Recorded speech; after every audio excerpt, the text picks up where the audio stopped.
Vijay PK அவர்களுடைய சந்திப்பு நல்ல விஷயம் அப்படின்ற மாதிரி திரு சவுக் சங்கர் சொல்லியிருந்தாரு. ஆனால் அடுத்த வீடியோவில் வந்து விபூதி எடுத்த பிகே அப்படின்ற மாதிரி விஜய் பிகேவோட சந்திப்பு சரியில்லை, ஒன்றுக்கொன்று முரண்பட்டிருக்கு அப்படின்னு சொல்கிறாரு. என்ன அப்படின்னு சொல்லிட்டு விஜயோட ரசிகர்கள் கன்ஃபியூஸ் ஆகுறாங்க. அந்த நிகழ்ச்சி ஒளிபரப்பான பிறகுதான் நமக்கு இந்த தகவல் கிடைத்தது. ஒரு பெரிய தொகையை அண்ணா திராவிட முன்னேற்ற கழகத்திலிருந்து வாங்கிவிட்டு அதன் பிறகு திரு பிகே அவர்கள் விஜய் சந்தித்தார் என்றது அண்ணா திராவிட முன்னேற்ற கழகத்திலிருந்து அந்த பெரிய அட்வான்ஸை வாங்கின விஷயம் திரு விஜய் அவர்களுக்கு தெரியுமா தெரியாதா என்பது தெரியாது. இந்த நிகழ்ச்சி வாயிலாக அவர் தெரிந்து கொள்ள வேண்டும். அரசியலில் முதல் தேர்தலில் காலடி எடுத்து வைக்கிற நேரத்தில் திரு விஜய் அவர்கள் இந்த பிகேவை சந்தித்து ஒரு பொட்டென்ஷியல் அலை கூட ஏற்பட இருக்கக்கூடிய உறவை ஒரு சரியில்லாத ஒரு நோட்டில் தொடங்குறார் என்ற அடிப்படையில் தான் இந்த விமர்சனத்தை நம்ம வச்சோம். நம்ம பேசுனதில் எந்த முரண்பாடும் இருப்பதாக எனக்கு தெரியும். நேற்று இன்னொரு விஷயமும் சொல்கிறாங்க சார். விஜய் அவர்கள் வந்து அரசியலில் பங்கு, அதிகாரத்தில் பங்கு அப்படின்னு சொல்லும்போது விசிகா, சிபிஐ, சிபிஎம் இவர்களை வந்து கணக்கில் கொண்டு தான் சொன்னார், அதிமுகவை கணக்கில் கொண்டு சொல்லலை. ஆனால் வந்து மீண்டும் மீண்டும் சவுக் அவர்கள் அதிமுகவுடன் தாவேகா கூட்டணி அப்படின்ற நரேட்டிவை செட் பண்ணிட்டு இருக்காரோ. தாவேக என்ற கூட்டணி என்ற நரேட்டிவை திரு சவுக்கு சங்கர் அவர்கள் செட் பண்ண முயற்சிக்கிறார், அது நிறைவேறவில்லை என்பதால் விமர்சித்து பேசுகிறார் என்ற விமர்சனம் தான் நீங்கள் சொல்ல வந்தது. அதிமுக தாவேக என்ற நரேட்டிவை நான் செட் பண்ண முயற்சிக்கிறேனா என்றால் ஆமாம், செட் பண்ண முயற்சிக்கிறேன். தியேட்டர் சீட்டெல்லாம் உடப்பீங்க நீங்கள், ரசிகர்கள் அதை செய்வார். FDFS ஷோக்குன்னு போய் அந்த விஜயோட கட் அவுட்டுக்கு மேலே ஏறி பால் பாக்கெட்லாம் ஊற்றுவீங்களா நீங்கள்? ரசிகர்கள் அதை செய்வார்கள். அந்த ரசிகர்கள்ட்ட போய் அதிமுக கூட கூட்டணி வைக்கணும்னு சொன்னால் கடிச்சு தான் வைப்பாங்க. அதையெல்லாம் தாண்டி ஜோக்ஸ் அப்பார்ட், அரசியல் அனுபவம் இல்லாதவர்கள். விஜய் இதே மாதிரி விக்ரவாண்டி மாதிரி ஒரு 2 மாநாடு நடத்தி இப்படி கையை காமிச்சு பாம்பு கதையெல்லாம் சொன்னோன்னா ஒரு 26 மே மாதம் விஜய் அவர்கள் கோட்டையில் போய் உட்காந்துக்குவார், நம்ம எல்லாரும் மந்திரி ஆகிடலான்னு அவர்கள் நினைத்து கொண்டிருப்பார்கள். Whereas if you take the case of Vijay, ஸ்க்ராட்சிலேருந்து ஒரு ஸ்டார்ட் பண்ணுறார். எம்ஜிஆருக்கும் இதுக்கும் என்ன வித்தியாசம் கேட்டீங்கன்னா இதுதான் பெரும் வித்தியாசம். எம்ஜிஆர் திமுகவை உடைச்சாருன்றதான் சரி, பட் விஜய் இன்னைக்கு ஸ்க்ராட்சிலேருந்து ஸ்டார்ட் பண்ணுறாரு. ஸோ இட் இஸ் நாட் ஈஸின்றேன். இன்னொன்று, அன்னைக்கு இருந்த மாதிரியான சூழல்களும் வேறு. ஏன்னா புக் ஃபங்க்ஷன்லேயே பார்த்தீங்கன்னா திருமாவளவன் அவருடைய மனசு என்கிட்ட தான் இருக்குது அப்படின்னு சொன்னார். இல்லை, இந்த நிகழ்ச்சியில் தான் இருக்குது அப்படின்னு, இந்த நிகழ்ச்சியில் தான் இருக்குன்னு சொன்னார், மனது இங்கே தான் இருக்குன்னு சொன்னார். அதுக்கு திரும்ப இதயத்தை திருடாதே அப்படின்னு சொல்லிட்டாரு. என் மனசு அங்கே இல்லை அதுதானே சொன்னார். இன்னொரு கமெண்ட்டும் பார்த்தீங்கன்னா இந்த பின்னாடி இருக்க பேனரில் வந்து விஜயோட ஃபோட்டோவும் போடுங்க அப்படின்னு சொல்லுவாங்க. ஆக்சுவலாக நம்ம வந்து அவருக்கு முன்னாடி சேனல் ஆரம்பிச்சிட்டோம். ஸோ நம்மளுக்கு அப்புறம் தான் விஜய் அவர்கள் வந்து கட்சியே ஆரம்பிச்சிருக்காரு. நீங்கள் இதை குறிப்பிட்ட காரணத்தால் இந்த நிகழ்ச்சியின் வாயிலாக திரு புஷி ஆனந்த் அவர்கள் நம்ம சேனலுக்கு ஒரு புதிய பேனர் விஜய் படத்தை பக்கத்தில் வச்சு அடித்து கொடுத்தால் நாம் அதை பயன்படுத்துவதற்கு தயக்கமில்லை என்பதை சொல்லிக்கொள்கிறேன். வணக்கம் சவுக்கு மீடியா நேயர்களே. இந்த அரசியல் அரட்டில் விஜய் அவர்களின் அரசியல் வருகை தமிழகத்தில் எந்த மாதிரியான தாக்கத்தை ஏற்படுத்தி இருக்கிறது? அவர் வந்து பல்வேறு தரப்பட்ட நபர்களை சந்திக்கிறார், சமூகத்தில் அரசியலிலும் சரி. சமீபத்தில் பிகே பிரசாந்த் கிஷோர் அவரை சந்தித்தார். அது குறித்தும் வந்து அரசியல் வட்டாரத்தில் மிக பரவலாக பேசப்பட்டது. சவுக்கு மீடியாவில் நாங்கள் வந்து அரசியலர்கள் குறிப்பாக வந்து பிகே சந்திப்புக்கு முன் வந்து ஒரு ஸ்டாண்ட் எடுத்ததாகவும் அதன் பிறகு வந்து ஒரு நிலைப்பாடு எடுத்ததாகவும் வந்து சொல்லப்பட்டது. முன்பு ஏன் அப்படி பேசணும், ஏன் அதற்கு பிறகு அப்படி பேசணும், பின் என்ன நடந்தது அது குறித்தும், அதே போல் விஜய் வந்து அரசியல் காலத்தில் தனியாக நின்றால் எந்த மாதிரி அரசியலில் எந்த மாதிரியான விஷயங்களை செய்வார், அரசியல் அந்த தேர்தலில் வந்து எந்த மாதிரி எதிர்கொள்வார் என்று பல்வேறு விஷயங்கள் இந்த அரசியல் பேச இருக்கிறோம். பாருங்கள் சார். வணக்கம். வணக்கம் லியோ. வணக்கம்மா. ஏன்பா இவங்க தான் விஜய் ஃபேனு, அவங்கள பேசிட்டோம். நேற்று வந்து அந்த நமது நிகழ்ச்சியில் இந்த அரட்டையில் வந்து விஜய் ஃபேனுன்னு சொல்கிறீங்க, விஜய் எதிர்த்து பேசுகிறாங்க அவங்க கமெண்டில். இல்லை, இப்போ விஜய் சார்பாக ஒரு பல்வேறு கேள்விகளை கேட்க இருக்கிறார். கேளுங்கள், என்ன வேண்டுமோ கேளுங்க. திமுக தான் இந்த 5 வருஷமாக ஆட்சியில் இருக்காங்க. அப்படி இருக்கும்போது அதிமுக பலவீனப்பட்டிருக்கு அப்படின்ற ஒரு அலட்சியம் இருக்குது. திமுகக்கு எதிராக ஒரு விஜய் அப்படின்ற ஒரு சக்தி உருவாகி வரும்போது அவங்களுக்கான ஒரு பயம் இருக்கும். அது நல்ல விஷயமா நான் பார்க்குறேன். ஸோ அதனால தான் வந்து நான் விஜய் பற்றி கொஞ்சம் ஆர்வமாக இருக்கேன். இப்போது ஆக்சுவலாக நம்ம ஏற்கனவே ஃபஸ்ட்டு வீடியோவில் வந்து விஜய் பிகே அவர்களுடைய சந்திப்பு நல்ல விஷயம் அப்படின்ற மாதிரி திரு சவுக் சங்கர் சொல்லியிருந்தார். ஆனால் அடுத்த வீடியோவில் வந்து விபூதி எடுத்த பிகே அப்படின்ற மாதிரி விஜய் பிகேவோட சந்திப்பு சரியில்லை, ஒன்றுக்கொன்று முரண்பட்டிருக்கு அப்படின்னு சொல்கிறாரு. என்ன அப்படின்னு சொல்லிட்டு விஜயோட ரசிகர்கள் கன்ஃபியூஸ் ஆகுறாங்க. இது என்னது சார்? ஃபஸ்ட்டு உங்களுக்கு வாழ்த்துக்கள். ஒரு முரட்டு உடன்பிறப்பாக இருந்த மாலதி இன்று விஜய் ஆதரவாளராக மாறியிருப்பது திமுகவுக்கு எதிராக யார் மாறினாலும் நான் அதை வரவேற்கிறேன். அந்த அடிப்படையில் உங்களுக்கு வாழ்த்துக்கள். விஜய் மற்றும் திரு PK அவர்கள் சந்திப்பு குறித்து நாம் பேசிய போது ஃபஸ்ட்டு நம்ம ப்ரிலிமினரியாக நம்மளோட ஒப்பீனியன் என்ன சொல்லியிருந்தோம்னா, Vijay is serious about elections அப்படின்றதுனால தான் இந்த சந்திப்பு என்று பேசியிருந்தோம். அந்த நிகழ்ச்சி ஒளிபரப்பான பிறகு தான் நமக்கு இந்த தகவல் கிடைத்தது. ஒரு பெரிய தொகையை அண்ணா திராவிட முன்னேற்ற கழகத்திலிருந்து வாங்கிவிட்டு அதன் பிறகு திரு PK அவர்கள் விஜயை சந்தித்தார் என்றது. அண்ணா திராவிட முன்னேற்ற கழகத்திலிருந்து அந்த பெரிய அட்வான்ஸை வாங்கின விஷயம் திரு விஜய் அவர்களுக்கு தெரியுமா தெரியாதா என்பது தெரியாது. இந்த நிகழ்ச்சி வாயிலாக அவர் தெரிந்து கொள்ள வேண்டும். அண்ட் அப்படி அந்த திரு அதிமுகவிட்டிருந்து ஒரு திரு PK அவர்கள் ஏற்கனவே முன்பணம் வாங்கி பேசுவதற்கு, அதாவது அக்ரிமெண்ட் சைன் பண்ணுற ஸ்டேஜ் வரைக்கும் போயிடுச்சது. அதற்கு பிறகு PKவை திரு விஜய் அவர்கள் சந்தித்தது அவசியமற்றது என்ற விமர்சனத்தை தான் நம்ம இதுக்கு முன்னாடி நம்ம பேசின நிகழ்ச்சியில் வைத்திருந்தோம். என்ன காரணம் என்றால், திரு ஜான் ஆரோக்கியசாமி ஒரு வியூக வகுப்பாளர். PK செய்ததை விட மிகச் சிறப்பான ஒரு உட்கட்டமைப்பை பெண் என்ற நிறுவனத்தின் மூலமாக திராவிட முன்னேற்ற கழகத்துக்கு உருவாக்கி தந்தவர் திரு ஆதவ் அர்ஜுன் அவர்கள். அவர் உங்களோடு இருக்கிறார். புதிதாக PK என்ன சொல்லிக் கொடுத்து விட முடியும்? அந்த அடிப்படையில் இது அவசியமற்றது. இன்னொன்று, நீங்கள் இன்றைக்கி இல்லைனாலும் நாளை நீங்கள் கூட்டணிக்காக அண்ணா திராவிட முன்னேற்ற கழகத்தோடு பேசலாம். அப்படி இருக்கும்போது அவர்கள் ஒப்பந்தம் போடுவதற்காக பேசி கொண்டிருந்த ஒரு நிறுவனத்தை அவர்களிடம் எந்த தகவலும் சொல்லாமல் பாதியில் நீங்கள் கூட்டிகிட்டு இப்படி பண்ணிங்கன்னா அந்த கட்சி உங்களே எப்படி பார்க்கும்? ஸோ அரசியலில் முதல் தேர்தலில் காலடி எடுத்து வைக்கிற நேரத்தில் திரு விஜய் அவர்கள் இந்த PKவை சந்தித்து ஒரு பொட்டென்ஷியல் அலை கூட ஏற்பட இருக்கக்கூடிய உறவை ஒரு சரியில்லாத ஒரு நோட்டில் தொடங்குறார் என்ற அடிப்படையில் தான் இந்த விமர்சனத்தை நம்ம வச்சோம். நம்ம பேசுனதில் எந்த முரண்பாடும் இருப்பதாக எனக்கு தெரியவில்லை. ஃபர்ஸ்ட் வீடியோவில் விஜய் PK சந்திப்பு சரி, ஏன்னா PK சிறந்த முறையில் ஆலோசனை கொடுப்பாரு. ரெண்டாவது விஜய் PKவோடைய சந்திப்பு சரியில்லை அப்படின்னு பேசும்போது இரண்டு விஷயங்களுக்கும் நடுவில் அவர் PK ஆல்ரெடி அதிமுகவோட பேசி அக்ரிமெண்ட் போக இருந்தாங்கன்றது விஷயம் நம்மளுக்கே தெரியாது. நமக்கு தெரியாது. ஆமாம், அதைத்தானே சொன்னேன். இப்போ நமக்கு தெரியாது. ஏன்னா இந்த விஜய் மற்றும் PKவோட சந்திப்பு வெளிப்படையாக ஊடகங்கள் எல்லோருக்கும் தெரியும் வகையில் நடந்தது. அண்ணா திராவிட முன்னேற்ற கழகத்தோடு இவர் பேசி கிட்டத்தட்ட முன்பணம் வாங்கிக்கிட்டு ஒப்பந்தம் கையெழுத்து போடுற அளவுக்கு இந்த விஷயம் சென்றதுன்றது நமக்கு பின்னாளில் தெரிந்தது. அப்புறம் நிறைய விஷயங்களை நம்ம சொல்கிறோம், ஏற்கனவே இந்த மாதிரி மக்கள் நீதி மையத்துக்கும் இதெல்லாம் செஞ்சுருக்காரு அப்படின்னு சொல்லிட்டு. இப்போ பொதுவாக ஆளும் கட்சிக்கு இந்த மாதிரி ஒரு விஷயமா இருந்தால் அவங்க உளவுத்துறை அவங்களுக்கு சொல்லிடுவாங்க. ஸோ விஜய் அவர்களுக்கும் இதை நம்ம சொல்லணும். அதன் மூலமாக விஜய் அவர்களும் எதிர்காலத்தில் உஷாராக இருக்க முடியும்ல சார்?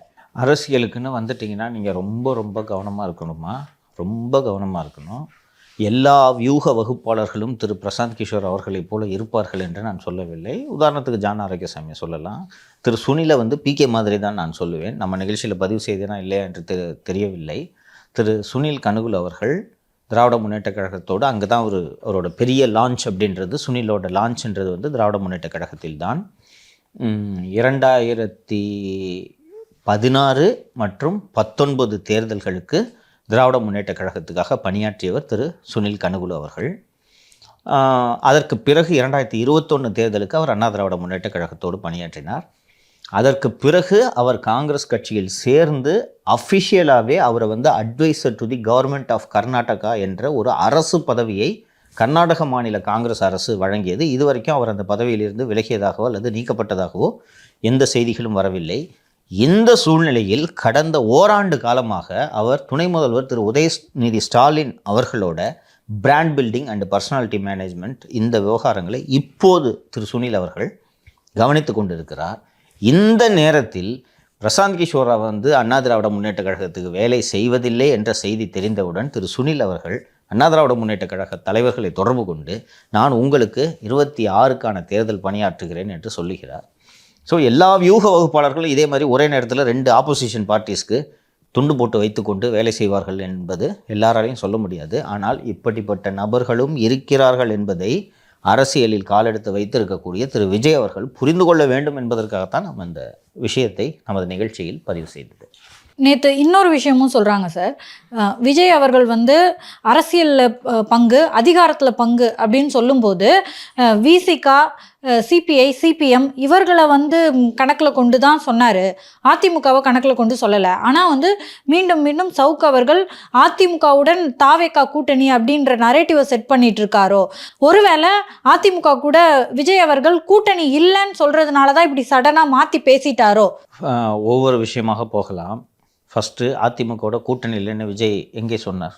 அதிகாரத்தில் பங்கு, ஆட்சியில் பங்கு என்பது விக்கிரவாண்டி முதல் மாநாட்டில் திரு விஜய் அவர்கள் வெளியிட்ட அறிவிப்பு. விஜய் அவர்களோட அந்த மாநாடு தான் விஜய் அவர்களோட லான்ச்னு வச்சுக்கலாம். அதற்கு பிறகு தான் தமிழகமே அவரை உற்று நோக்க தொடங்கியது. அண்ட் விஜய் அதிகாரத்தில் பங்குன்னு ட்ராப் பண்ண அந்த பாம்ஷெல் தான் தமிழகத்தில் மிகப்பெரிய அதிர்வலைகளை ஏற்படுத்தி மற்ற கட்சியினர் எப்படி ரியாக்ட் பண்ணாங்கன்றது தெரியல. ஆனால் திருமாவளவன் துடிதுடித்து போய்விட்டார். எனது அதிகாரத்தில் பங்குன்னு நீங்கள் எங்களை நோக்கி சொல்கிற மாதிரி இருக்குது, அதெல்லாம் எங்களுக்கு தேவையில்லை அப்படின்ட்டு அவர் சொன்னார்ன்றதை நம்ம பார்த்தோம். எந்த இடத்திலும் வந்து திரு விஜய் அவர்கள் அண்ணா திராவிட முன்னேற்ற கழகத்தோடு கூட்டணி அமைக்கவே போவதில்லைன்றதை இந்த தருணம் வரை சொல்லவில்லை என்பதை நாம் பார்க்க வேண்டும். நாளை அமைக்க மாட்டார்ன்ற உத்தரவாதத்தை நீங்கள் சொல்ல முடியாது. அமைக்க மாட்டார்னு நீங்கள் சொல்ல முடியுமா? முடியாது. அவர் அண்ணா திராவிட முன்னேற்ற கழகத்தை மனதில் வைத்து அதிகாரத்தில் பங்கு என்று சொல்லவில்லை என்றும் புரிந்து கொள்ளலாம், சொன்னார் என்றும் புரிந்து கொள்ளலாம். அதிகாரத்தில் பங்களிப்பதற்கு அண்ணா திராவிட முன்னேற்ற கழகம் தயாராக இருக்கிறதா என்றால், தேர்தலுக்கு முன்னதாக அதிகாரம் அளிக்க இந்த தருணம் வரை அதிமுக தயாராக இல்லை என்பதை தெளிவுபடுத்தி விடுகிறேன். அப்போ யாரை மனசில் வச்சுக்கிட்டு விஜய் அதிகாரத்தில் பங்குன்னு சொன்னார்னா, நீங்கள் குறிப்பிட்ட கட்சிகள் தான். விசிக, இடதுசாரிகள், தேவைப்பட்ட காங்கிரஸை கூட அதில் சேர்த்துக்கலாம், ஓகேவா? ஆனால் திராவிட முன்னேற்ற கழகத்தில் இருக்கக்கூடிய கூட்டணி கட்சிகள் அந்த கூட்டணியை விட்டு வெளியே வருவதற்கு தயாராகவே இல்லை என்று வைத்துக்கொள்வோம். யாருக்கு அந்த அதிகாரத்தில் அந்த பங்கை அளிப்பார்? விஜய், ஓகேவா? இது ஒரு புறம். ஏன்னா புக் ஃபங்க்ஷன்லேயே பார்த்தீங்கன்னா திருமாவளவன் அவருடைய மனசு என்கிட்ட தான் இருக்குது அப்படின்னு சொன்னார். இல்லை, இந்த நிகழ்ச்சியில் தான் இருக்குது அப்படின்னு சொல்லி இந்த நிகழ்ச்சியில் தான் இருக்குன்னு சொன்னார். மனது இங்கே தான் இருக்குன்னு சொன்னார். அதுக்கு திரும்ப இதயத்தை திருடாதே அப்படின்னு சொல்லிட்டாரு. என் மனசு அங்கே இல்லை அதுதானே சொன்னார். அப்படி இருக்கும் பட்சத்தில் வந்து ரசிகர்கள் என்ன நினைக்கிறாங்க அப்படின்னு புரியலை. ஏன் அதிமுகவோட கூட்டணி வேணாம் அப்படின்னு அவங்க நினைக்கிறாங்க அப்படின்னு எனக்கு புரியலையே சார். ஒன்று ஒன்றாக போவோம். நீங்கள் இதுக்கு முன்னாடி கேட்ட கேள்விக்கு நான் இன்னும் பதில் சொல்லி முடியல. அதிமுக தாவேக என்ற கூட்டணி என்ற நரேட்டிவை திரு சவுக்கு சங்கர் அவர்கள் செட் பண்ண முயற்சிக்கிறார், அது நிறைவேறவில்லை என்பதால் விமர்சித்து பேசுகிறார்ன்ற விமர்சனம் தான் நீங்கள் சொல்ல வந்தது. அதிமுக தாவேக என்ற நரேட்டிவை நான் செட் பண்ண முயற்சிக்கிறேனா என்றால் ஆமாம், செட் பண்ண முயற்சிக்கிறேன். இதை விஜயும் மறுக்க மாட்டார், யாரும் மறுக்க மாட்டார். விஜய் அவர்களே இதை விரும்புவார் என்று நான் பார்க்கிறேன். விரும்புகிறார். என்ன காரணம் என்றால், பொது எதிரி யாருன்றதை விஜய் அவர்கள் டிக்ளேர் பண்ணிட்டார். அதில் ஒன்றும் சந்தேகம் இல்லையா உங்களுக்கு? எல்லா அறிக்கையிலையும் பார்த்தீங்கன்னா திமுக மீது ஒரு கடுமையான தாக்குதலை திரு விஜய் அவர்கள் தொடுக்கிறார். ஸோ திமுக என்பது பொது எதிரி. அண்ட் மத்திய அரசு காரணம் காமிச்சிட்டு நீங்கள் ஒரு குடும்பம் இதை சுரண்டிட்டு இருக்குன்றதை திரு விஜய் அவர்கள் சொல்லிட்டார். ஸோ திராவிட முன்னேற்ற கழகத்தை ஆட்சியில் இருந்து அகற்ற வேண்டும் என்பதில் திரு விஜய் அவர்களுக்கு மாற்று கருத்து இருக்குன்னு உங்களுக்கு ஏதாவது தோணுதா? திமுக அகற்றணுன்றதில் விஜய்க்கு ஏதாவது வேறு கருத்து இருக்க போதா? வேறு கருத்தில் இருக்க இல்லை, திமுகவை அகற்றணும். அப்போ திமுகவை அகற்றுவதற்கு ஏற்றது போல அரசியல் வியூகங்களை வகுக்க வேண்டிய நிலையில் திரு விஜய் அவர்கள் இருக்கிறார். திமுகவை அகற்றியே தீர வேண்டிய நிலையில் இருக்கக்கூடிய இன்னொரு கட்சி எது? அதிமுக. அப்போது இவர்கள் இருவரும் கரம் கோர்ப்பது என்பது இயல்பு தானே? சரி, இல்லை, இது ரெண்டையும் விட்டுருவோம். விக்கிரவாண்டி மாநாடு முடிக்கிறது. அப்போ நான் அதிகாரத்தில் பங்கு தரேன்னு விஜய் அவர்கள் சொல்லிட்டார். காங்கிரஸ், சிபிஐ, சிபிஎம், மனிதநேய மக்கள் கட்சி மற்றும் விடுதலை சிறுத்தைகள், இந்த கட்சிகளை சேர்ந்த தலைவர்கள் விஜய் அவர்களுடைய அறிவிப்பு வரவேற்கத்தக்கதுன்னு ஒரு வார்த்தைக்கு சொல்லியிருக்கிறாங்கன்னு வச்சுக்குவோம். விஜய் இந்த அதிகாரத்தில் பங்கு என்று சொல்லக்கூடிய விஷயத்தை அப்போது நாம் யோசிக்கலாம். திரு விஜய், நான் இப்போ சொன்ன இந்த 5 அல்லது 6 கட்சிகள் சேர்ந்தால் திமுகவை வீழ்த்த முடியுமான்றதை நாம் அப்போது ஆலோசிப்பதற்கான சாத்தியக்கூறுகள் இருக்கின்றன. விஜய் அவர்களோட விக்கிரவாண்டி மாநாடு முடிந்த உடனேயே இந்த கூட்டணி கட்சிகள் அத்தனையும் விஜயை கடித்து பிராண்டுவதைக்கு கொஞ்சம் கம்மியாக மீதி எல்லாமே பண்ணிட்டாங்க. இப்படிலாம் தேவையில்லாமல் அதிகாரத்தில் பங்குலாம் பேசக்கூடாதுன்னு கிட்டத்தட்ட எல்லா கட்சியும் சொல்லிவிட்டார்கள். திமுக கூட்டணி உறுதியாக இருக்கிறது என்பதை கிட்டத்தட்ட தினந்தோறும் அத்தனை பேரும் சொல்லி வருகிறார்கள். ஸோ திமுக கூட்டணியில் விரிசலோ பிளவோ ஏற்படுவதற்கான சாத்தியக்கூறுகள் நாம் பேசிக்கொண்டிருக்கக்கூடிய இந்த தருணம் வரை இல்லை. அப்போ விஜய் அவர்களின் இலக்கு என்பது திமுகவை ஆட்சியிலிருந்து அகற்ற வேண்டியது. திமுகவை ஆட்சியிலிருந்து அகற்றும் அதே இலக்கு கொண்ட இன்னொரு கட்சி என்பது அண்ணா திராவிட முன்னேற்ற கழகம். இவர்கள் இருவரும் இணைந்தார்கள் என்றால் திராவிட முன்னேற்ற கழகத்தை திமுக இதே கூட்டணியோடு தொடர்ந்தாலும் அகற்ற நிச்சயமாக முடியும் என்று நான் நம்புகிறேன். நிறைய பேர் சொல்லிட்டாங்க சார், ஸ்வீப்னு சொல்றாங்க. நம்புகிறேன். அந்த அடிப்படையில் தாவேக மற்றும் அதிமுக கூட்டணி என்ற நரேட்டிவை நான் செட் பண்ணுறேன் தான். இல்லை ஒன்றும் சந்தேகம் இல்லை. இல்லை முடியாது, நான் தனியாக நிற்கிறேன் என்ற முடிவு நான் விஜய் கையை பிடிச்சி இழுத்து வாங்க சார் என்றெல்லாம் நான் கூப்பிடவில்லை.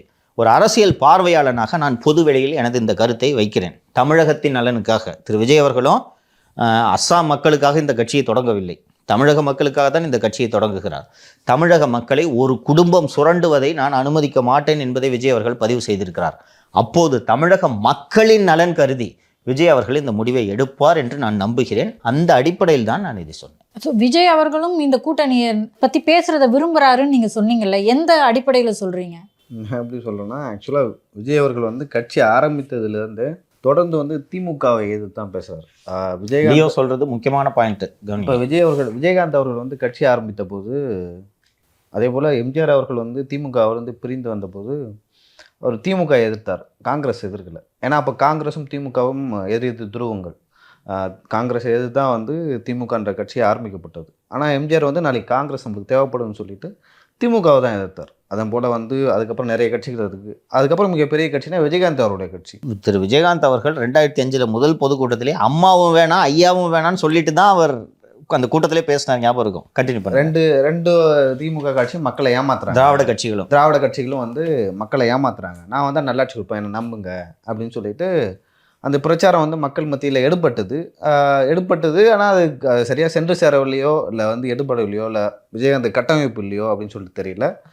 ஸோ அதுக்கு அடுத்த தேர்தலில் அவரோட பலத்தை புரிஞ்சுக்கிட்டு கூட்டணி வச்சுக்கிட்டார் விஜயகாந்த் அவர்கள். விஜய்க்கு அவர்களுக்கும் தெரியும், அவருக்கு முதலாவது கட்டமைப்பு இல்லை. இப்போ தான் மாவட்ட செயலாளர்கள் மற்ற பதவிகள்லாம் நியமிக்கிறாரு. இன்னொரு விஷயம் தேர்தலுக்கு பணம் அவர்கிட்ட இல்லை. ஓகேங்களா, அது ஒரு ரொம்ப முக்கியமான விஷயம். மாநாட்டில் திமுகவை தான் திமுகவை சொல்கிறாரு. பாஜகவை ஆதரிச்சுக்கிட்டு தமிழ்நாட்டில் அரசியல் ஒரு கட்சியை நடத்த முடியாது. அது தெரிஞ்சே தான் அதிமுக கூட்டணியிலேருந்து அதிமுக கூட்டணியிலேருந்து பாஜகவை பிரித்தாங்க. ஸோ தற்போதுனா விஜய்க்கு ஒரு ஐடியா இருக்குது ஃப்யூச்சரில். என்னென்னா நம்மளால் தனியாக நின்று 234 தொகுதியும் வெல்ல முடியாது. நம்மளுக்கு ஒரு ஃபோர்ஸ் தேவை. ஸோ அது நம்மளுக்கு மேலேயாக இருக்கலாம், நம்மளுக்கு கீழே இருக்கலாம், நம்மளோட பெரிய கட்சியாக இருக்கலாம், சிறிய கட்சியாக இருக்கலாம். நம்மளோட சிறிய கட்சியோட கூட்டணி வச்சு நம்மளால் தேர்தலில் வெல்ல முடியாது. ஆனால் அதிமுகவோட நம்ம கூட்டணி வச்சு அதை வெல்லுவதற்கான பாசிபிலிட்டிஸ் இருக்குது. அதன் பிறகு கூட நம்ம நம்ம திமுகவும் அதிமுகவும் எதிர்த்துக்கலாம் அப்படின்னு சொல்லிட்டு அந்த முடிவில் இருக்கிற. அதனால தான் அந்த விகடன் மேடையாகட்டும், அந்த முறை அந்த மாநாடாகட்டும், இதில் அதிமுக நீங்கள் இது வரைக்கும் ஒரு வார்த்தை கூட பேசல. நான் சொல்லுவேன், ஒரே ஒரு வார்த்தை கூட அதிமுகவை எதிர்த்து விஜய் அவர்கள் பேசவே இல்லை. இன்றைக்கி வரைக்கும் பேசலை. அவங்க கட்சியில் இருக்கிற யாருமே பேசலை. சரி, விஜய் மட்டும்தான் பேசலை, கட்சியில் இருக்கவங்க யாராச்சும் பேசுவாங்க அப்படின்னு பார்த்தா கட்சியில் இருக்கவங்க யாருமே பேசலை. ஸோ தலைமையின் அறிவுறுத்தல் இல்லாமல் கட்சிக்காரங்க ஒரு கட்சியை பற்றி புகழ்ந்தும் பேச மாட்டாங்க, இகழ்ந்தும் பேச மாட்டாங்க. ஸோ விஜயும் பேசலை, விஜய் கட்சி சார்ந்தவங்களும் பேசலை, ஒரு அறிக்கை கூட வரல. அப்படிப்பட்ட பட்சத்தில் 2026 அவங்களுக்கு ஒரு ஐடியா இருக்குது, நம்மளால் தனியாக வேலை. எனக்கு தெரிஞ்சு விஜய் அவர்கள் பாத யாத்திரை போகலாம், அந்த 69 படம் முடிச்சுட்டு. அதன் பிறகு அவர் பார்க்கலாம் தன்னோட பலம் எப்படி இருக்கு, ஒரு சர்வே மூலமாக பார்க்கலாம் தன்னோட பலம் எப்படி இருக்குன்னு. அதன் பிறகு தன்னோட பலத்தை அறிஞ்சிக்கிட்டு அதன் பிறகு அவர் யாரோட கூட்டணி வைக்கிறார், எப்படிப்பட்ட கூட்டணி, சீட் ஷேரிங்லாம் இருக்கும் அப்படின்னு. அதை நான் ஏன் சொல்கிறேன்னா, அதிமுக கூட்டணி ஏன் விஜய் வைப்பாருன்னு சொல்லிட்டு இந்த இண்டிகேஷன்லாம் யாருமே அதிமுகவையோ இல்லை எம்ஜிஆர் அவர்களையோ இல்லை செல்வி ஜெயலலிதா அவர்களையோ பற்றி எதிர்த்து பேசவே இல்லை. எடப்பாடி பழனிசாமி அவர்களை எதிர்த்தும் பேசலை. அவங்களோட அரசியல் எதிரி திமுக, கொள்கை எதிரி பாஜக அப்படின்னு சொல்லியிருக்கு. நீங்கள் சொல்லுங்கள், அதிமுகவை திரு லியோ அவர்கள் சொன்னது போல் அதிமுகவை ஒரு வார்த்தை கூட திரு விஜய் அவர்கள் விமர்சிக்காததற்கு என்ன காரணம்னு சொல்லுங்கள். என்னென்னா ரொம்ப எளிதாக திரு விஜயகாந்த் அவர்கள் சொன்னது போல அம்மாவும் வேணாம் ஐயாவும் வேணாம் அப்படிதான் அவரோட ஸ்லாங்ல சொன்னார். சீமான் அவர்கள் கூட எடுத்துப்போம் சார், கூட்டணி இல்லைன்றதுல ரொம்ப தெளிவாக இருந்தார். இல்லைன்றதுல தெளிவாக இருப்பது மட்டுமல்லாமல் திராவிட கட்சிகளுக்கு மாற்று நான்னு சொல்கிறாரு. நாம் தமிழரே மாற்று நாங்கள் 2 பேரும் ஒரு இதில் தான் வச்சு பார்க்குறேன் நான். திராவிட கட்சிகளுக்கு மாற்று, திராவிட அரசியல் தமிழகத்தை சீரழித்து விட்டது, அதற்கு மாற்று அப்படின்றாரு. இவர் ரொம்ப தெளிவாக தமிழ் தேசியம் திராவிடம் எல்லாமே எனக்கு ஒரு 2 கண்கள் அப்படின்னு சொல்லிட்டாரு. ஏன் கவனமாக அண்ணா திராவிட முன்னேற்ற கழகத்தை விமர்சனம் செய்வதை திரு விஜய் அவர்கள் தவிர்த்து வருகிறான்றதை நீங்கள் எனக்கு கன்வின்ஸ் போய் ஒரு விளக்கம் சொல்லுங்கள். ஆமாம் சார், எங்கேயுமே அவங்க விமர்சனம் பண்ணல. எப்பயாவது வந்து அதிமுகவும் தாவேக்காவும் கூட்டணி அப்படின்னு வரும்போதெல்லாம் ஒரு பெயர் அளவில் நாங்கள் கூட்டணியில் இல்லை அப்படின்னு ஒரு அறிக்கை வருது, அவ்வளோதான் வருது. இது இன்னொன்று மாலதி, கிட்டத்தட்ட வந்து 1 இயருக்கு தேர்தலுக்கு 1 வருஷம் முன்னாடி நம்ம இப்போ உட்காந்து பேசிக்கிட்டு இருக்கோம். திரு விஜய் அவர்கள் அவரோட கட்சியை வளர்க்கணும். 1 வருஷம் தேர்தலுக்கு இருக்கும்போது இப்போவே நாங்கள் கூட்டணின்னு இந்தியாவில் எந்த கட்சியும் அனௌன்ஸ் பண்ணாது. ஓகேங்களா? எனக்கு நினைவு சரியாக இருந்தால் 2011 தேர்தல் அறிவிப்புக்கு 4 நாள் 5 நாள் முன்னாடி கேப்டனோட கூட்டணியை வந்து செல்வி ஜெயலலிதா அவர்கள் ஃபைனலைஸ் பண்ணாங்க. அந்த அளவுக்கு போகும்.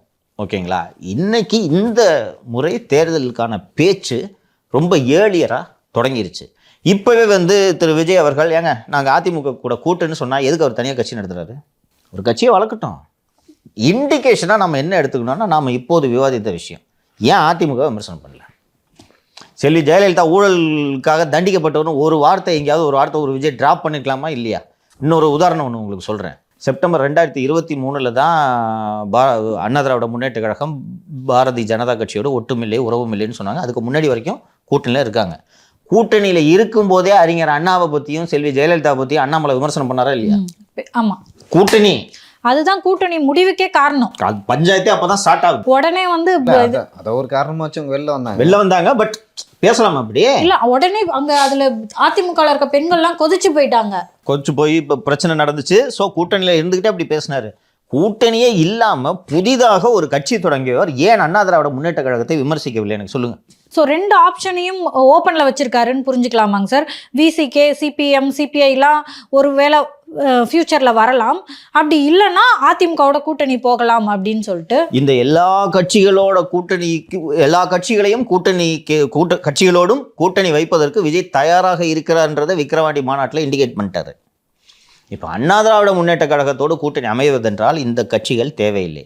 நான் ஏற்கனவே சொன்னது போல திரு விஜய் அவர்களுக்கு திராவிட முன்னேற்ற கழகத்தில் இப்போது இருக்கக்கூடிய எல்லா கட்சியும் வச்சுக்கோங்களேன், எல்லா கட்சியும் விஜய் கட்சிக்கு வந்தாங்கன்னா விஜய் அவர்கள் தனியாக நிற்பதை பற்றி சிந்திப்பார். இப்போ அந்த விக்கிரவாண்டி மாநாட்டில் சொன்னார் இல்லைங்களா, எல்லாருக்கும் அதிகாரத்தில் பங்கு தரேன்னு, காங்கிரஸுக்கு பங்கு, லெஃப்ட்டுக்கு பங்கு, விசிகேக்கு பங்கு என்பது பொருத்தமாக இருக்கும். இந்த தருணம் வரை அவங்க அத்தனை பேரும் இந்த கூட்டணியை விட்டு போவது என்ற பேச்சுக்கே இடமில்லை. எங்களையும் திமுகவையும் பிரிக்கவே முடியாது, ஒரே இடத்துல தான் எங்கள் 2 பேரையும் புதைக்கணுன்ட்டு அவர்கள் கூட்டணி கட்சியினர் சொல்லி கொண்டு இருக்கின்றனர். அப்படி இருக்கும்போது நீங்கள் திரு விஜயா இருந்தீங்கன்னா என்ன பண்ணுவீங்க சொல்லுங்கம்மா? நீங்கள் விஜய் ஃபேன் தானே, சொல்லுங்க. இப்போ ஒரு இடம் மாறிட்டீங்களே ஊபியில இருந்து, ஒரு அணிலாக இருந்து எப்படி சொல்லுங்க நீங்க இப்ப சொல்லுங்க. நான் சீரியஸா கேக்குறேன், ஜோக்ஸ் அபார்ட். இல்ல சார், இதுல இருந்தே தான் நான் கேட்க விரும்புறேன். என்னன்னா, ஓகே, இவர் சொன்ன மாதிரி இப்ப விஜய் அவர்கள் கடந்து வந்த பாதையை பார்க்கும்போது ரொம்ப தெளிவா தெரியுது எல்லா ஆப்ஷனையும் ஓப்பன்ல வச்சிருக்காருன்னு. ஆனா அப்படி இருக்கும்போது ரசிகர்கள் இருக்காங்க இல்லையா, அவங்க வந்து அதிமுகவுக்கு தான் விஜய் தேவை, விஜய்க்கு அதிமுக தேவையில்லை அப்படின்னு இருக்காங்க. ஒருவேளை விஜயே வந்து நான் அதிமுகவோட கூட்டணி வைக்க போறேன் அப்படின்னா கடிச்சு வச்சிருவாங்களோன்ற அளவுக்கு அதுக்கு பாசிபிலிட்டியும் இருக்கு. இல்ல சார், இந்த அளவுக்கு கோவம் தேவை என்ன சார் இருக்கு? உங்க கேள்வியிலே அதுக்கான பதில் இருக்குமா? நீங்க என்ன சொன்னீங்க, என்ன வார்த்தையை பயன்படுத்தீங்க? ரசிகர்கள் எப்படி நடந்து கொள்வார்கள்? விஜய் 25 பேரை பந்தாடுறதை பார்த்துட்டு உண்மை என்பது போல அவர்கள் நம்புபவர்கள் தான் ரசிகர்கள் இல்லைங்களா? ஒரு படம் ரிலீஸ் ஆகுது, நீங்கள் அந்த தேட்டருக்கு போய் தேட்டர் சீட்டெல்லாம் உடைப்பீங்க. நீங்கள் ரசிகர்கள் அதை செய்வார்கள். FDFS ஷோக்குன்னு போய் அந்த விஜயோட கட் அவுட்டுக்கு மேலே ஏறி பால் பாக்கெட்லாம் ஊற்றுவீங்களா நீங்கள்? ரசிகர்கள் அதை செய்வார்கள். அந்த ரசிகர்கள்ட்ட போய் அதிமுக கூட கூட்டணி வைக்கணும்னு சொன்னால் கடிச்சு தான் வைப்பாங்க.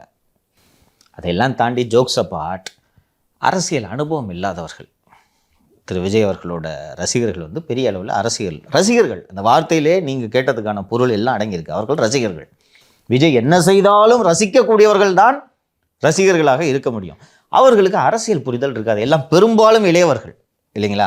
அவர்களுக்கு அரசியல் புரிதல் என்பது இருக்காது. ஒரு தேர்தல் என்றால் என்ன, அதை எப்படி அணுகணும், வெறுமனே விஜய் வந்து இப்படி கையாட்டினார்னா 234 தொகுதியிலையும் ஜெயிக்கிறது ஒரு பக்கம் விடுங்க, டெபாசிட் வாங்க முடியாது என்பதெல்லாம் ப்ராக்டிக்கலாக அவர்களுக்கு தெரியாது. திரு விஜய் அவர்கள் மீது இருக்கக்கூடிய அபரிமிதமான பிரியத்தின் காரணமாக விஜய் இதே மாதிரி விக்கிரவாண்டி மாதிரி ஒரு 2 மாநாடு நடத்தி இப்படி கையை காமிச்சு பாம்பு கதையெல்லாம் சொன்னோன்னா ஒரு 26 மே மாதம் விஜய் அவர்கள் கோட்டையில் போய் உட்காந்துக்குவார், நம்ம எல்லாரும் மந்திரி ஆகிடலான்னு அவர்கள் நினைத்து கொண்டிருப்பார்கள். அனுபவம் குறைவு காரணமாக, அவர்கள் பிரியத்தின் காரணமாக அதிமுகவுக்கு தான் விஜய் தேவை, திமுகவுக்கு தான் விஜய் தேவை என்றெல்லாம் சொல்லுவார்கள்.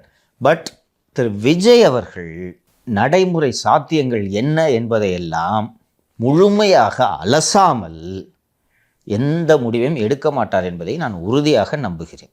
நான் மீண்டும் மீண்டும் தொடர்ந்து நான் பலமுறை அதிமுக தாவேக கூட்டணி நடந்தே தீரும் அப்படின்ட்டு நான் சொல்கிறதுக்கான காரணம், அதிமுக மற்றும் தாவேகவின் ஒரே எதிரி, பொது எதிரி திராவிட முன்னேற்ற கழகம் என்பதால் தான்.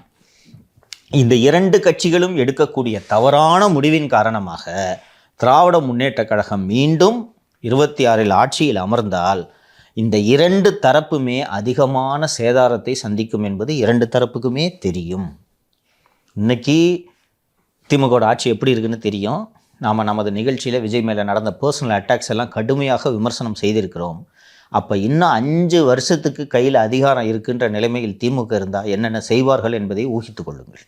திரு விஜய் அவர்கள் இப்போது அரசியலுக்கு வந்ததுனால மட்டும் இந்த அட்டாக்குன்னு இல்லை, அவர் திரைத்துறையில் இருந்தபோதே அவருக்கு ஏகப்பட்ட இந்த 21 ஆட்சியில் இருந்து எவ்வளவு தொல்லை கொடுக்க முடியுமோ அவ்வளோ தொல்லை கொடுத்திருக்கிறார்கள். அப்படி இருக்கும்போது 1000 கோடி ரூபா பிஸ்னஸை விட்டுட்டு இன்னும் 10 வருஷம் விஜய் ஹீரோவாக இருக்க முடியுமா? விஜய் அவர்கள் இன்னும் தொடர்ந்து 10 வருஷத்துக்கு நம்பர் 1 ஹீரோவாக இருக்க முடியல. இன்னைக்கு சூப்பர் ஸ்டார் அவர்தான் சார். அவர்தான். இன்னும் 10 வருஷத்துக்கு விஜய் அடிச்சுக்க ஒரு சூப்பர் ஸ்டார் வர்றதுக்கு ஒரு அறிகுறி எதுவும் இல்லை. அப்படி இருக்கும்போது அந்த 10 வருஷம் கெரியரை தூக்கி ஓரமாக போட்டுட்டு திமுக ஆட்சியில் உட்கார வைக்கிறதுக்காக கட்சி ஆரம்பிச்சுட்டு வந்திருக்காரு. அவ்வளோ முட்டாளா விஜய்? ஒரு வேளை போட்டிடுறாருன்னு ஒரு வாதத்துக்கு வச்சுக்கோமா, எத்தனை சதவீதம் வாங்குவார் சார்? இது அதுக்கு முன்னாடி சார், இப்போ திமுக சார்பாகவே கேட்குறவங்க என்ன சொல்கிறாங்கன்னா, 1 வருஷத்து தான் வந்துச்சு, அதுக்குள்ளேயே முதலமைச்சர் ஆகிட முடியுமான்னு கேட்குறாங்க.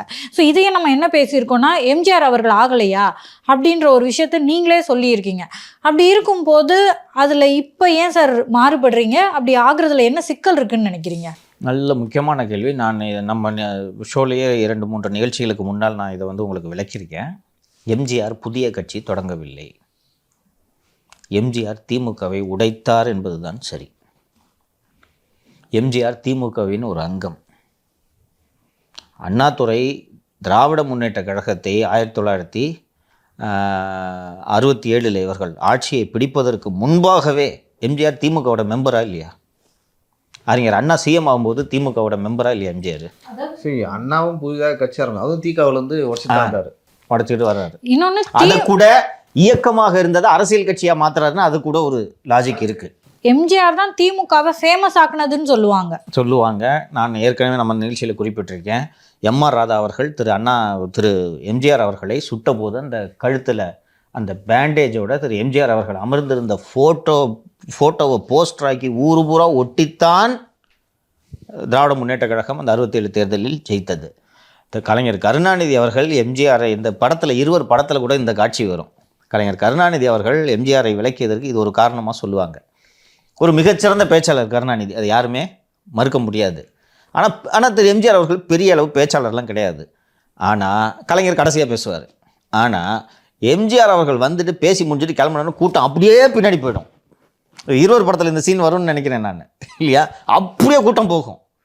கடுப்பாயிடுவார் கலைஞர் கருணாநிதி. நான் அப்படி இலக்கிய நாயகத்தோடு தமிழ் உணர்வோடு தமிழ் சொட்ட இப்படி பேசுகிறேன், அது நடிகர் போனோன்னே காரு பின்னாடி மொத்த கூட்டமும் போச்சுன்னா நான் அப்புறம் எதுக்கே அவ்வளோ தூரம் பேசுறது என்று அந்த இது இருக்குது. கட்சியை உடைத்தார் என்பது தான் நான் நம்ம நிகழ்ச்சியில் ஏற்கனவே குறிப்பிட்டேன். அன்பேவா படத்தில் எம்ஜிஆரோட கோட்டு பார்த்துருக்கீங்களே, கருப்பு சிவப்பு கோட்டு, 3 எழுத்தில் என் மூச்சு இருக்கும்னா அந்த என்ன மீனிங்?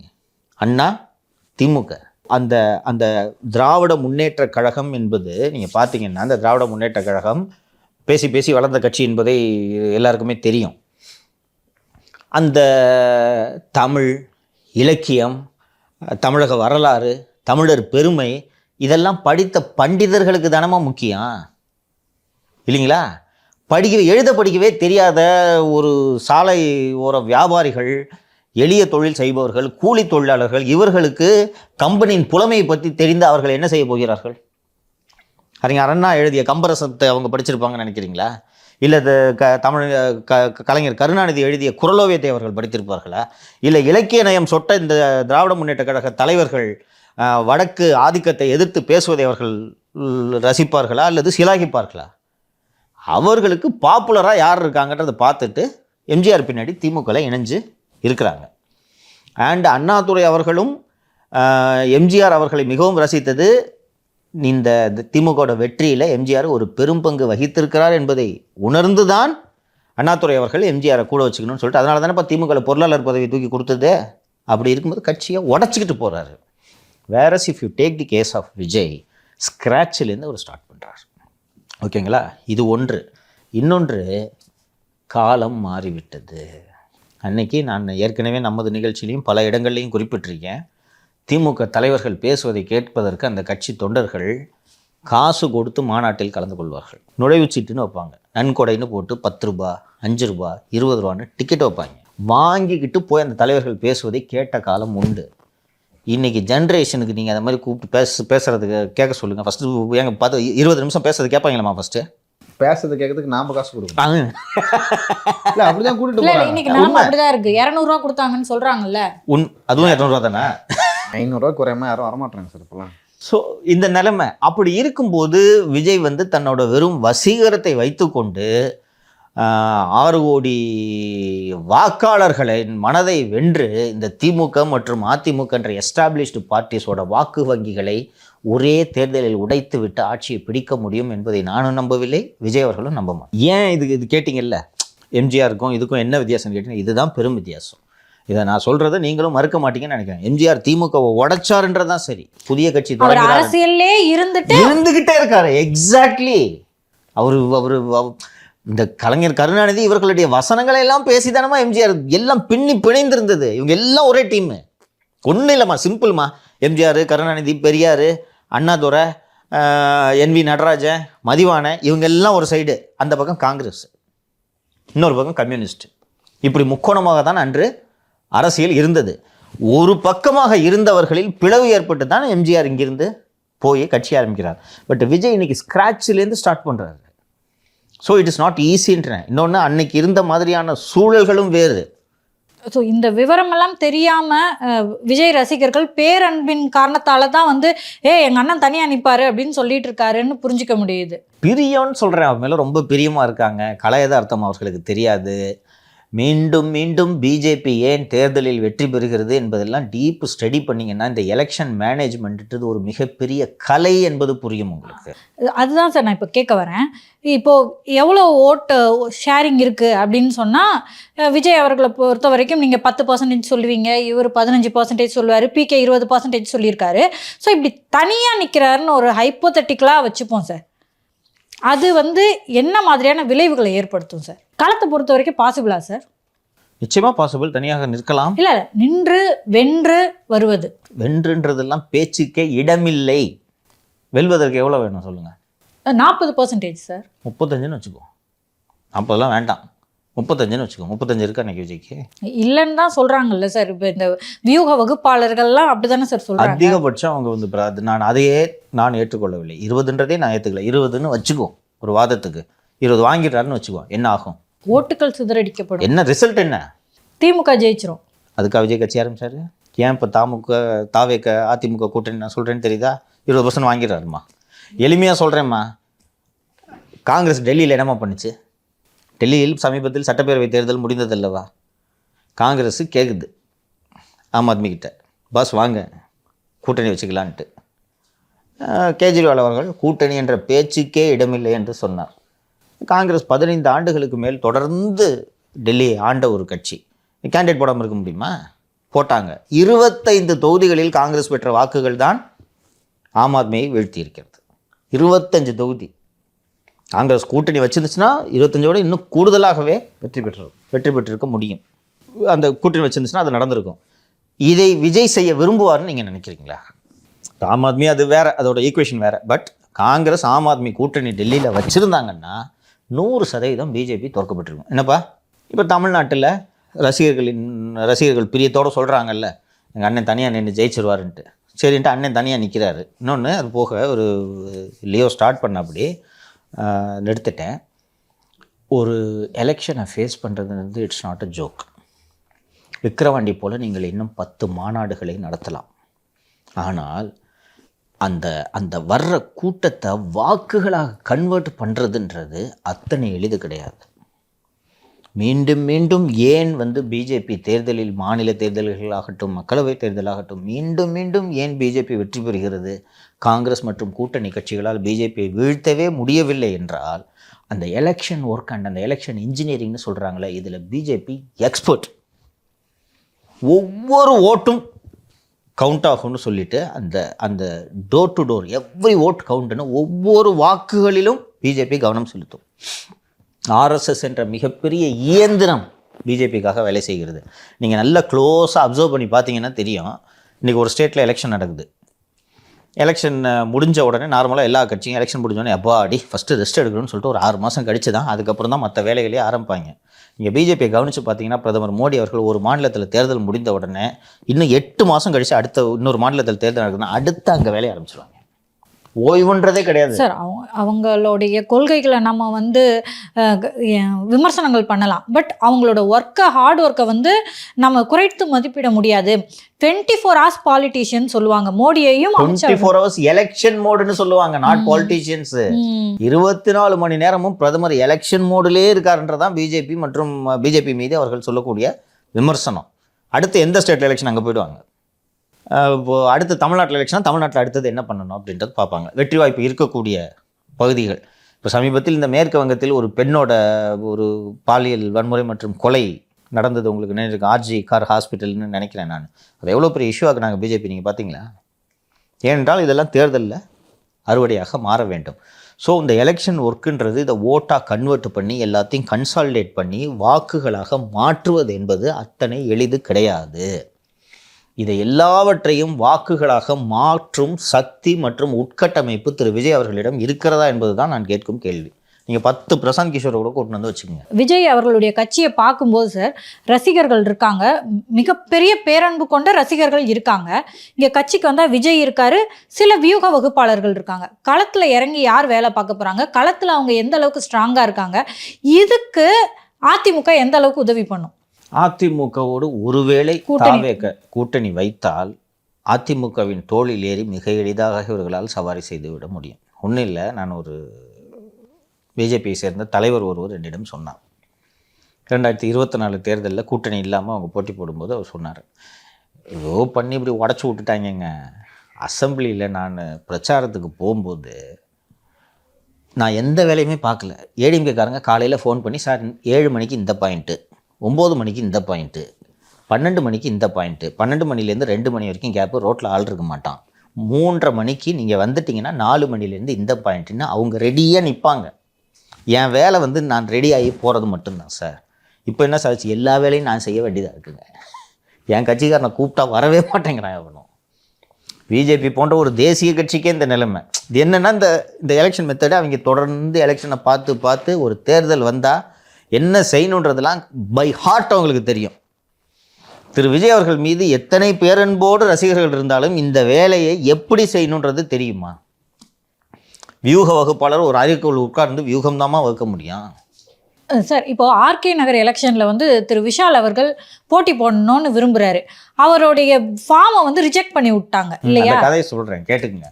நியாயம் ஜெயித்தது, நீதி ஜெயித்தது பேசுகிறாங்க. ஞாபகம் இருக்கா? ஏடிஎம்கே கவர்மெண்ட்டில் இருந்துச்சுன்னு நினைக்கிறேன் நான். அந்த தேர்தலில் போட்டிடுறதுக்கு அந்த இடத்துல இருந்து அந்த ஓட்டர் லிஸ்ட்டில் பேர் இருக்கிறவங்க ஒரு 10 பேர் நாமினேட் பண்ணணும் திரு விஷால் அவர்களை. ஓகேவா? 10 பேரோ ஏதோ சர்ட் நம்பர் 10 சொல்லுவாங்க, அதான் முன்மொழிகிறேன், ப்ரப்போஸ் பண்ணுறேன் அப்படின்ட்டு ஒரு 10 பேர் ப்ரப்போஸ் பண்ணணும். திரு விஷால் அவர்கள் ஃபார்மில் இந்த ஆர்கே நகரில் லோக்கலில் ஒரு 10 பேரை பிடிச்சி ஃபார்ம்லாம் ப்ரப்போஸ் பண்ணி கொடுத்துட்டாரு. கொடுத்த உடனே ஏடிஎம்கே ரூலிங் பார்ட்டி வேறு, அந்த 10 பேரில் 8 பேர் போய், சார் இது என் கையெழுத்து இல்லைன்னா அவங்களே போய் ரிட்டர்ன் ஆஃபீஸர் பண்ணிட்டு சொன்னாங்க. ஸ்க்ரூட்டினின்னு ஒரு நாள் இருக்குது தெரியுமா? இன்றைக்கி வேட்புமனு தாக்கல், வேட்புமனு பரிசீலனைன்னு ஒரு நாள் இருக்குல்ல, அதுக்கப்புறம் நீங்கள் வேட்புமனு தாக்கல் பண்ண முடியாது இல்லைங்களா? அந்த வேட்புமனு பரிசீலனை பண்ணுற அன்னைக்கு ஏடிஎம்கே கவர்மெண்ட் தானே, அண்ணன் ஜெயக்குமார் தான் நினைக்கிறேன், ஏற்பாடு பண்ணி அந்த 10ல் 8 பேர் போய், சார் இது என் கையெழுத்து இல்லை சார், இல்லைப்பா உன் பேர் தான் பச்சை, சார் என் கையெழுத்து இல்லைன்றேன், முடிஞ்சு போச்சா, ரிஜெக்டடா, வேட்புமனு தள்ளுபடி செய்யப்படுது. அவர் விஷால் ரோட்ல எல்லாம் உருந்து புரண்டாருன்னு நினைக்கிறேன். அதோட அவருடைய அரசியல் வாழ்க்கையே அஸ்தமனம் ஆயிடுச்சு, முடிஞ்சிருச்சு இல்லைங்களா? இரண்டாவது, சமீபத்தில் மக்களவை தேர்தல் நடந்தது, உங்களுக்கு நினைவு இருக்கும். ராமநாதபுரம் தொகுதியில் முன்னாள் முதல்வர் திரு ஓ பன்னீர்செல்வம் அவர்கள் போட்டியிட்டார். பன்னீர்செல்வம் என்ற பெயரோடு ஓ என்ற இனிஷியலோடு 3 பேர் அங்கே கேண்டிடேட்டாக இருந்தாங்க தெரியுமா? யார் பார்த்த வேலை இது? ஏடிஎம்கே பார்த்த வேலை. 2 ஆச்சா? இன்னொரு உதாரணத்தை சொல்கிறேன். 2021 சட்டப்பேரவை தேர்தலில் பிஜேபியின் இளைஞரணி செயலாளராக இருந்த வினோஜ் பி செல்வம் அவர்கள் துறைமுகம் தொகுதியில் போட்டியிட்டார். இவர் துறைமுகம் தொகுதியில் அவர் போட்டி போட போகிறாரான்றது ஒரு வருஷம் முன்னாடி யாருக்கும் தெரியாது. பிஜேபி ஃபஸ்ட்டு அவருக்கு டிக்கெட்டு கொடுக்குமான்றதே தெரியாது. இதெல்லாம் நடக்கும் என்பதை முன்பாகவே ஊகித்து 1 வருடம் முன்பாக அண்ணன் சேகர்பாபு அவர்கள் அந்த தொகுதியை சேர்ந்த ஒருவரை கெசட்டில் பேரை வினோஜ் பி செல்வம்னு மாற்ற வச்சுருக்காருன்னா பார்த்துங்க.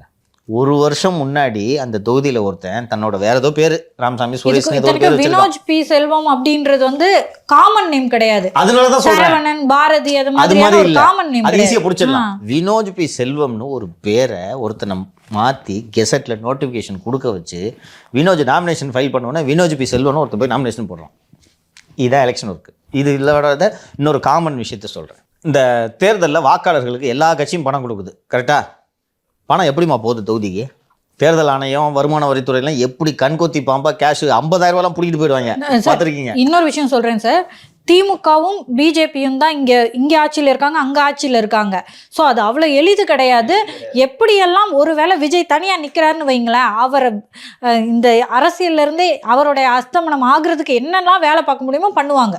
இப்போ திமுக அதிமுகவோட பணம் மட்டும் எப்படி மாட்டாமல் இருக்குது சொல்லுங்கள். ஆனால் இந்த தேர்தல் ஆணையம் பிடிக்கிற பணம்லாம் பார்த்தா உண்மையிலேயே வியாபாரி பணம் தான் இருக்கும். கட்சி பணம் எதுவும் பெருசாக மாட்டவே மாட்டாது இல்லைங்களா? எப்படி கொண்டு போகிறாங்க? ஏன்னா டூர் போனான்னா அவன் காசை பிடிச்சி சொல்கிறேன். 2026 தேர்தலுக்கு வாக்காளர்களுக்கும் மற்றும் தேர்தல் செலவினங்களுக்கான பணம் திமுக இப்போவே தொகுதிக்கு போய் சேர்த்துருச்சு தெரியுமா?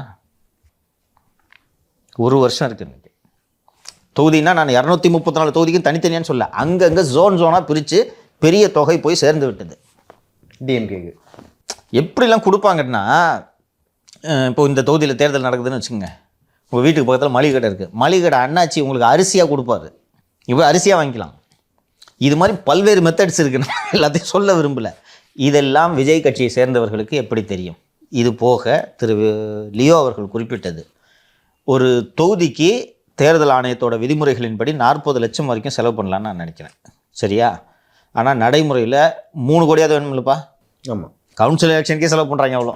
ஆமாம் சார், மினிமம் 3 கோடி. 3 கோடின்றது குறைந்தபட்சம். நீங்கள் மினிமம் 3 கோடின்னு வச்சுக்குவோம். சட்டமன்றம் 5 கோடி குறைய 5 ரூபான்றது தான் சரியான அமௌண்ட்டு. 5 கோடிக்கு கம்மியாக நீங்கள் பேசவே முடியாது. நீ இல்லைன்னா நீ போட்டிட்டுன்னு கூட தெரியாது. 5 கோடி வேணும். 234 × 5 போட்டுக்குங்க. எங்கே போவார் விஜய்? 1500 கோடி கிட்ட வருமா? இது போக இன்னொன்றை சொல்கிறேன்.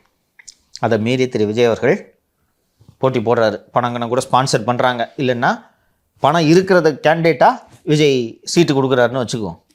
அந்த நாமினேஷன் ஸ்க்ரூட்டினி ஃபைனல் லிஸ்ட்டுன்னு இந்த இருக்குல்ல, அந்த நாமினேஷன் முடிஞ்ச ஸ்க்ரூட்டினி டேட் இருக்குல்ல, அந்த டேட்டில் விஜய் கட்சியிலேருந்து ஒரு 60 வேட்பாளர்கள் நாங்கள் எங்களது வேட்புமனுவை வாபஸ் வாங்கிறோன்னு பண்ண வைக்கிறதுக்கு திமுக அதிமுக 2ஆலையும் முடியுமா முடியாதா? சின்ன பசங்க ஓகே, பெரிய ஆளை மட்டும் இருக்கட்டுமே, என்ன வேணாலும் செய்வாங்க. இது நடந்திருக்கா இல்லையா? ஏமா இப்போ ரீசெண்டாக 2019 தேர்தலில் நடந்தது. யார் பார்த்த வேலைன்னா டிஎம்கே ஏடிஎம்கே பார்த்த வேலைன்னு இல்லை, கூட்டணியில் இருந்தாங்க. டிஎம்கே பார்த்த வேலை. நீலகிரியில் பிஜேபி வேட்பாளரே இல்லை தெரியுமா? உங்களுக்கு ஞாபகம் இருக்கா? நீலகிரியோட பிஜேபி வேட்பாளர் நாமினேஷன் டேட்டு முடிஞ்சோடனே வாபஸ் வாங்கிட்டார். டிஎம்கேவா ஏடிஎம்கே இல்லை, கூட்டணி கட்சி அவங்க. டிஎம்கே பார்த்த வேலை வாபஸ் வாங்கிட்டார். டம்மி கேண்டிடேட்டுன்னு ஒன்று போடுவாங்க, கேள்விப்பட்டிருக்கீங்களா? அது எதுக்குன்னா, இவர் தான் லியோ தான் பிரதான வேட்பாளர்னா என்ன டம்மி வேட்பாளராக போடுவாங்க. ஏதாவது ஒரு தப்பு நடந்து லியோவோட நாமினேஷனில் ஒரு மேஜர் மிஸ்டேக்கு இருந்து லியோவோட ரிஜெக்ட் ஆகிடுச்சுன்னா என்னோடதை எடுத்துக்கணும் அப்படின்றதுக்காக 2 வேட்பாளர்களை எல்லா கட்சியும் ஃபைல் பண்ணும். இதுக்கெல்லாம் நீங்கள் எல்லாத்துக்கும் ஆளை ரெடி பண்ணி வச்சுருக்கணும், புரியுதா? ஒருவேளை லியோவோட ஃபார்ம் ரிஜெக்ட் ஆகிடுச்சுன்னா என்னோடதை ரிட்டர்னிங் ஆஃபீஸர் ஏற்றுக்குவார். இதெல்லாம் நுணுக்கமான வேலை, ரொம்ப நுணுக்கமான வேலை. இதற்கான அனுபவம் விஜய் கட்சியை சேர்ந்தவர்களுக்கு இருக்கிறதான்னு தான் கேட்குறேன். ஒரு வியூக வகுப்பாளர் எத்தனை தொகுதியில் இந்த வேலைகளை செய்ய முடியும்? அதுக்காக இது ரொம்ப பெரிய கம்பசூத்திரம் உங்களுக்கு தெரியும், கடைசி வரைக்கும் உங்களுக்கு தெரியாதுன்னு சொல்ல. ஒரு தேர்தலில் அனுபவத்தை பெற்ற பிறகு அடுத்த தேர்தலில் நீங்கள் இதை செய்து கொள்ளலாம் இல்லைங்களா? ஸோ இப்போது இன்கேஸ் 26ல் கூட்டணி வைக்கிறாங்கன்னா அந்த அதிமுகவோட உட்கட்டமைப்பை இவர்கள் பயன்படுத்தி கொள்ள முடியும். திருவள்ளூரில் ஒரு தொகுதியில் தாவேகாவுக்கு கூட்டணிக்காக ஒதுக்குறாங்கன்னு வச்சுக்க, அந்த திருவள்ளூர் பகுதியை சேர்ந்த அதிமுகவினர் வந்து இவங்களுக்கு வேலை செய்வாங்களா? இது எளிது இல்லையா? அப்போ எதை சூஸ் பண்ணுவார்? இந்த அடிப்படையில் தான் இந்த கூட்டணி அமைந்தே தீரும் என்று நான் பேசிக்கொண்டிருக்கிறேன். அண்ட் இப்போ நீங்கள் ஏற்கனவே நீங்கள் டிஸ்கஸ் பண்ண பாயிண்ட்ஸ், விஜய் அதிமுகவை பற்றி எந்த வார்த்தையும் பேசவில்லை என்பது. இன்னொன்று, நம்ம நிகழ்ச்சியில் அதிமுகவோட துணை பொதுச் செயலாளர் என்ன சொன்னார்? திறனற்ற அரசாங்கத்தை வீழ்த்த உணர்வோடு வந்தால் இணைவோம்னு சொல்லிட்டாரு. இப்போ அதுக்கு தாவேக தரப்பு எதுவும் மறுப்பு வந்துச்சு? அப்போ இது வரைக்கும் கூட்டணியே கிடையாது அப்படின்னு சொன்னாங்களா? இல்லை. அநேகமாக எனக்கு தெரிஞ்சு சார், பிஜேபி வந்து அதிமுகவுக்கு என்ன மாதிரியான நெருக்கடியை கொடுக்குது, பிஜேபியோட அவங்க சேர்றாங்களா, இந்த மாதிரி விஷயங்களை தான் பொறுமையாக விஜய் பார்த்துட்டு இருப்பாரோன்னு தோணுது.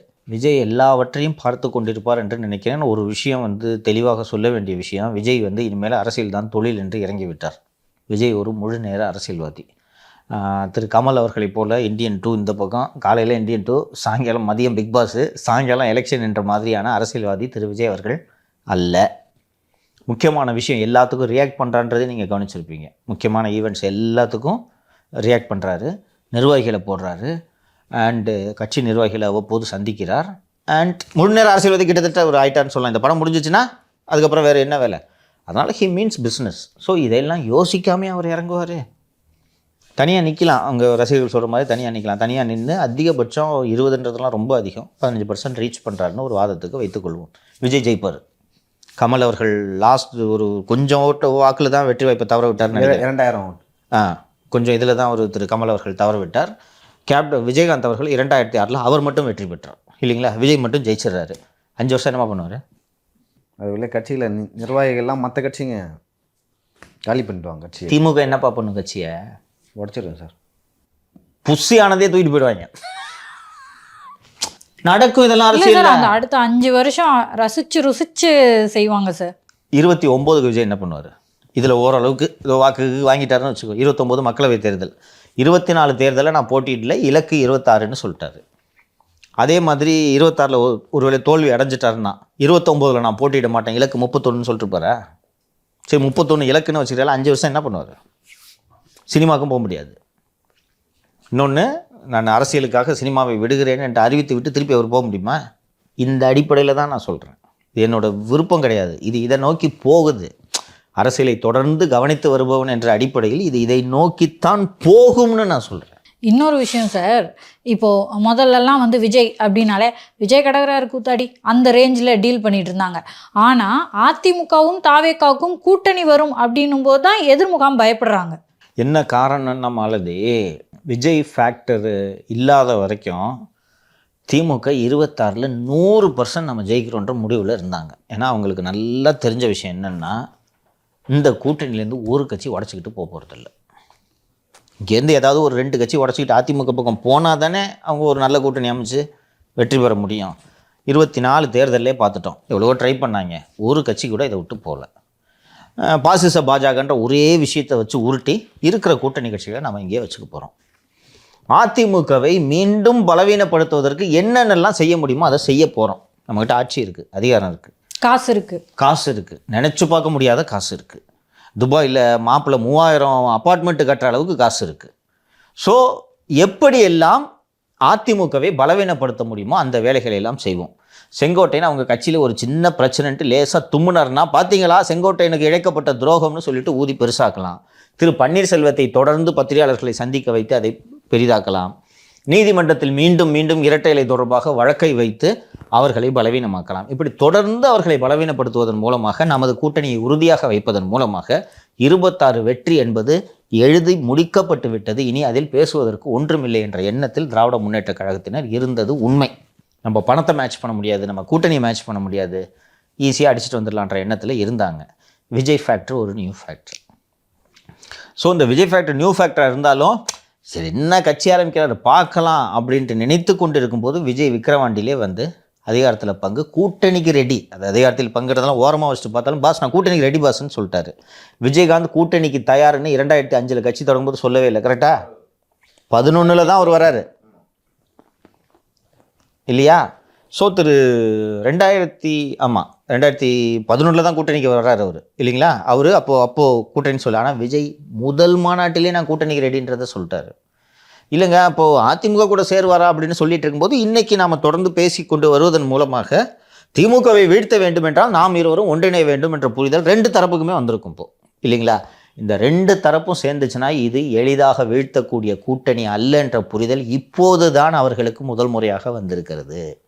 அண்டு விஜய் நாம் டிஸ்கஸ் பண்ண மாதிரி எப்போ பார்த்தாலும் திமுகவை தான் 2 சாத்துறாரே ஒழிய அதிமுக பக்கம் திரும்பி கூட பார்ப்பதில்லைன்றது நம்ம சொல்கிறேன்ல, இதை நோக்கி தான் போகுதுன்றது இந்த புரிதல் திமுகவினருக்கும் வந்திருக்கும்ல.